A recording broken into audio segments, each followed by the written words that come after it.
Bayung Al-Quran, Datuk Dr. Haji Zahasan Muhammad. Assalamualaikum warahmatullahi wabarakatuh. Alhamdulillah wassalatu wassalamu ala Rasulillah. Innal hamdalillah nahmaduhu wa nasta'inuhu wa nastahdihi wa nastaghfiruh wa natubu ilayhi wa natawakkalu alayhi wa na'udzu billahi min shururi anfusina wa sayyiati a'malina. May yahdihillahu fala mudilla lahu wa may yudlil fala hadiya lahu. Allahumma salli wa sallim wa barik ala Muhammad wa ala ali Muhammad kama sallaita wa sallamta wa barakta ala Ibrahim wa ala ali Ibrahim fil alamin innaka Hamidum Majid. Amma ba'd.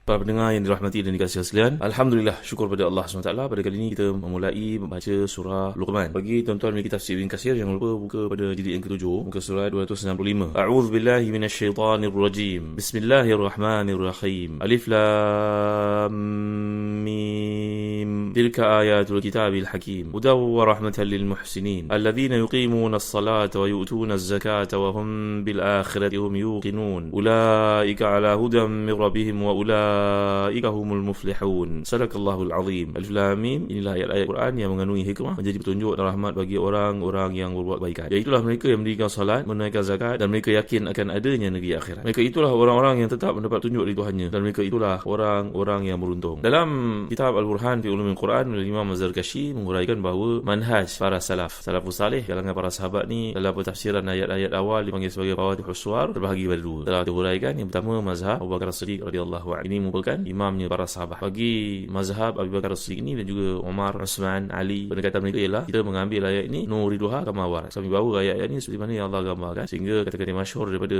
Abu Bakar As-Siddiq radhiyallahu anhu, mana langit nak menedurkan aku, mana bumi nak menampung aku, andai aku mengatakan satu perkara yang pandai-pandai, tidak ada bukti dan bukan yang dikehendaki oleh Tuhan. Namun manhaj Allah bin Abbas radhiyallahu anhu pula adalah mentafsir ayat-ayat sedemikian, takwil ke, mentafsir ke, yang telah kita pelajari. Iaitulah di antara pandangan yang dikemukakan oleh yang dipanggil sebagai turjuman Al-Quran ini. Ini merupakan seorang sahabat yang mendapat gelaran penterjemah Al-Quran. Yang paling banyak riwayat boleh kita lihat salurannya datang daripada beliau Ibn Abbas ini. Mungkin maksud yang dikehendaki oleh alif lam mim ni, tiga huruf ini, iaitu alif berarti anallah, lam wali jami'u sifatil kamal, akulah Allah dan bagiku segala sifat kesempurnaan. Kemudian mim minnil ghufran wal ihsan, daripada akulah datang keampunan dan juga ihsan. Ada pula mengatakan alif ni merujuk kepada ulfatul arifin. Kemudian lam menunjuk kepada lutfi san'ihim al muhsinin. Wal mim ila ma'alim mahabbati qulubil muhibbin. Ini adalah pandangan-pandangan menunjuk pada singkatan huruf-huruf ini bahawa mengandungi maksud yang tertentu. Ini manhaj Allah bin Abbas radhiyallahu anhuma, bahawa walaupun ayat semikian tak pernah tafsirkan Nabi SAW, tapi ada kalangan mereka yang melihat ni takwilan kerana mengajak manusia untuk berfikir. Ini merupakan satu bentuk tahadiyat, satu bentuk cabaran yang Allah kemukakan pada golongan Arab pada masa yang lampau, iaitu mereka ni merupakan pengubah syair, puisi yang sangat indah, tapi bila sampai Al-Quran, dalam kata-kata yang mereka gunakan, huruf-huruf mereka biasa mendengarnya, mereka bungkam, mereka kalah. Jadi ketika turunnya Al-Quran, mendengar perkataan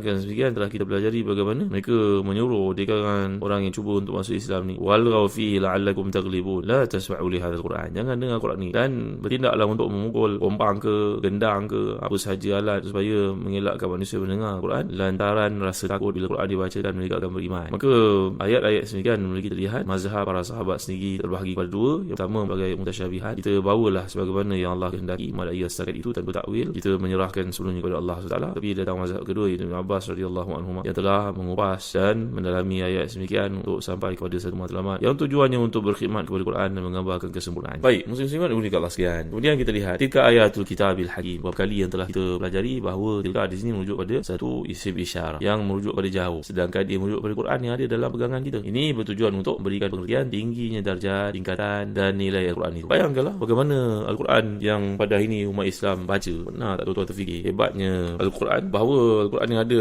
sebagai satu mushaf di rumah setiap orang Islam pada hari ini? Dapat tak kita hayati bagaimana hebatnya kedudukan Al-Quran? Jadi mushaf Al-Quran yang ada di setiap rumah orang Islam, adakah setiap anggota muslim yang memiliki mushaf ini telah membaca kitab suci itu? Jawapannya, kalau kita tanya dengan seikhlas hati, tentulah jawapannya belum dihayati sepenuh. Jadi kitab suci diturunkan kepada Nabi Muhammad SAW ini dinamakan sebagai Alkitab, dinamakan Al-Quran, bagai-bagai nama lah yang terdapat dalam Al-Quran sebutannya. Walaupun penerima dan masyarakat pertama yang ditemui oleh Al-Quran ini tidak pandai membaca menulis, ini semua dimaksudkan agar mereka ni dan juga generasi berikut membacanya. Fungsi Al-Quran ini seperti yang dijelaskan oleh Allah SWT, hudan wa rahmatan lil muhsinin, peranannya adalah untuk menjadi satu petunjuk. Jadi perkara ini tidak dapat dilaksanakan melainkan dengan baca dan memahami. Dari celah-celah redaksi Quran ni, kalau kita lihat, ada beberapa bukti, banyak bukti kebenaran. Pertama, seringkali kita belajar di sini tentang keindahan, keserasian, keseimbangan keseimbangan kataan yang ada dalam Quran. Bayangkan kataan yaumun yang berarti hari dalam bentuk tunggalnya berulang sebanyak 365 kali, sebanyak bilangan hari dalam setahun, dan bentuk jamak diulangi sebanyak 30 kali yang sama bilangannya dengan satu bulan. Sementara itu kata syahrun yang berarti bulan hanya terdapat 12 kali. Panas dan sejuk masing-masing ni diulangi sebab 4 kali. Dunia dan akhirat, hidup, mati, syaitan, malaikat, banyak lagi lain semuanya dalam jumlah yang seimbang. Jadi dalam jumlah yang serasi. Ini adalah di antara kehebatan yang terdapat dalam pengkajian terhadap Al-Quran ini. Kedua, kalau kita lihat aspek kemukjizatan yang ada pada Quran ini, iaitu pemberitahuan tentang perkara gaib yang diungkapkan macam kita belajar pada kuliah yang lalu kaitan dengan surah Ar-Rum yang menegas tentang kekalahan pasukan bangsa Rom oleh tangan Parsi pada tahun 614. Setelah kekalahan, mereka akan menang semula dalam masa 9 tahun dalam lingkungan Bidha' Sinin yang telah kita pelajari itu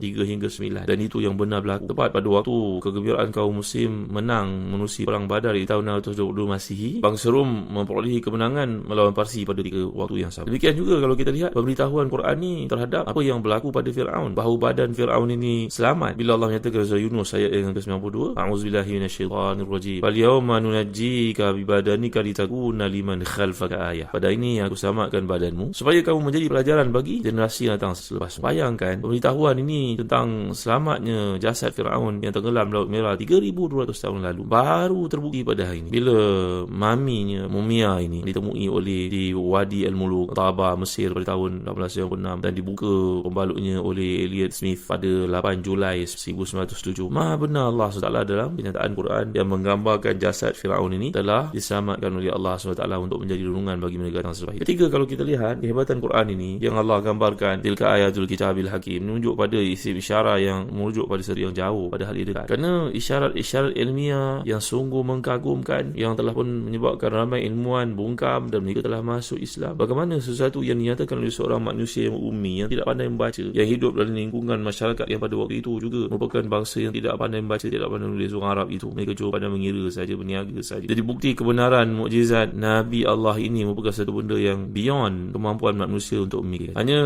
Muhammad SAW yang datang membawa bukti yang rasional. Ketika masyarakat yang minta bukti selainnya, maka Allah telah berpesan mengingatkan mereka seperti kita baca surah Al-Ankabut. Jadi inilah sebab kita lihat generasi umat Islam yang tidak membaca Al-Quran, dan kita bimbang kita masuk dalam gambaran Quran ayat yang ke-30 surah Al-Furqan, Rabbi inna qaumi takhazu hadzal Qur'ana mahjura. Wahai Tuhan, sungguhnya umat ini telah menjadikan Quran satu benda yang tak dipedulikan. Jadi merujuk kepada Al-Quran ini balik semula yang kita dapat lihat bila Allah menggunakan isim isyarat merujuk pada jauh, tapi untuk menunjukkan kedekatannya dalam hati orang beriman dan sesuatu yang tidak dapat ditandingi oleh manusia, bahawa dia tidak boleh diubah isi kandungnya, maka dia merujuk pada sesuatu yang dekat, tapi dalam masa yang sama dia merujuk satu benda yang tidak akan dapat dipinda oleh mereka. Kemudian huda wa rahmatan lil muhsinin, ini adalah merujuk kepada satu ini bagi sebagai masdar. Itulah kalau kita belajar masdar ni, tuan-tuan ni mulia Allah sekalian, dia adalah merujuk kepada satu benda yang sifatnya tidak terikat dengan masa. Masdar adalah satu nama terbitan yang merujuk pada satu yang kukuh. Yang sifat Quran ini adalah satu yang kekal dan tidak dapat dipinda, diubah. Jadi bentuk kata dan digunakan selepas Al-Quran, maknanya kat sini sebutan perkataan hudan wa rahmatan lil muhsinin ini adalah disebut selepas daripada sebutan Al-Quran. Ia mengandungi makna bahawa petunjuk ini telah pun mencapai kesempurnaan, sehingga Quran tidak sekadar berfungsi sebagai petunjuk, tapi ia adalah perwujudan dari petunjuk itu. Al-Quran merupakan penampilan dari hidayah Allah Subhanahu Wa Taala. Jadi hudan ni tadi seperti yang saya huraikan kepada tuan-tuan, dia tidak mengandungi informasi tentang waktu. Barangkali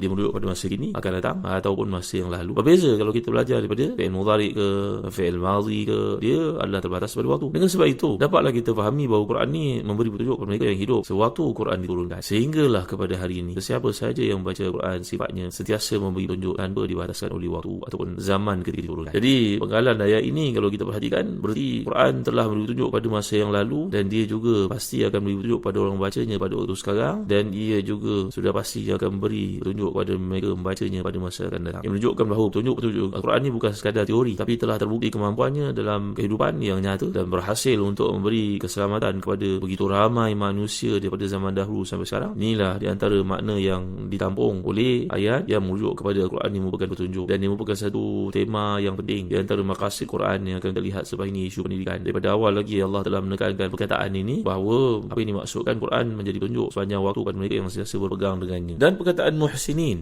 ini berarti telah kita pelajari dalam kuliah yang lalu berkaitan dengan sifat ihsan, iman dan juga Islam. Bayangkan tuan-tuan dimuliakan Allah sekalian, satu masa dulu Sayyidina Umar Khattab radhiyallahu anhu, kalau kita masih ingat kisah-kisah yang saya bawa kepada tuan-tuan, bahawa Sayyidina Umar sengaja pergi melihat keadaan rakyatnya, kerana yatafaqad ahwal ra'iyati, maka berjumpalah Sayyidina Umar Khattab radhiyallahu anhu dengan seorang budak berkulit Hisham, hamba menjaga begitu banyak kambing milik tuannya, tak terkira bilangan, kali beratus ekor. Maka Sayyidina Umar Khattab radhiyallahu anhu pun berkata kepada dia, wahai orang muda, juallah kepada aku seekor kambing itu. Nanti bila kau pulang, tuan kau tanya, katakan kepadanya dimakan segala. Mana dia tahu banyak-banyak ni, mana dia boleh kira. Maka jawapan budak berkulit hitam itu ternyata hatinya begitu bersinar dengan nur ihsan, merasa pemantauan Allah kepadanya. Ni yang kita nak bangunkan semangat seperti ni, tuan-tuan dimuliakan Allah sekalian. Maka lelaki hamba itu berkata, tapi bagaimana dengan Tuhan? Di manakah dia? Ni sahut pengembala. Ni dialog yang biasa kita dengar, kisah bagaimana perasaan muraqabatullah ataupun sifat ihsan dalam berhubungan dengan manusia dan ihsan dalam berhubung dengan Allah Subhanahu wa taala. Dua perkara yang tidak dapat diketepikan. Inilah sifat yang akan terlihat memayungi ataupun